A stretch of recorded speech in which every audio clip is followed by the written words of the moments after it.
అన్నా ఓ వారం రోజులు లీవ్ కావాలన్నా. ఎందుకు? అన్నా మా ఊర్లో ఎలక్షన్లు జరుగుతున్నాయి కదా, ఓటు వెళ్ళనా, ఓ వారం రోజులు లీవ్ ఇస్తే పోతానా. నువ్వు పోయి ఆడ ఓటైనంత మాత్రాన ఎలక్షన్ ఆగిపోదు. మూసుకొని పని చేసుకో.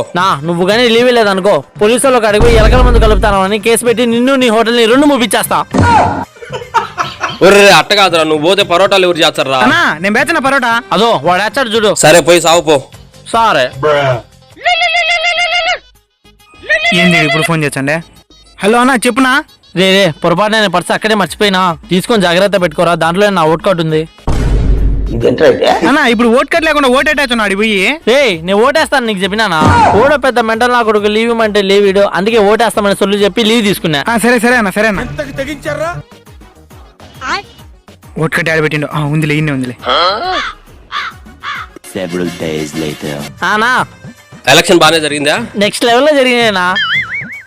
ఇంకేంద్ర పొరడాలు చేస్తాను, పోయి టేబుల్ తుడుచుకోపో. ఒరే నిజంగా నువ్వు ఓటు వేసినవరా?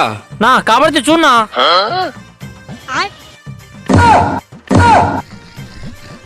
నా బట్ట ఓటు వేసి వస్తా అని చెప్పి బుగ్గు రాసుకొని వస్తారు. నువ్వు బయటికి పోరా ఫస్ట్. నువ్వు బయటికి నువ్వేం పంపించద్దులేనా. రే ఇప్పుడు పరోటా వేసే మాస్టర్ నేను, నువ్వు కూల్ ఉడిపోయి చెప్పి టేబుల్ తీసుకోపో అన్న.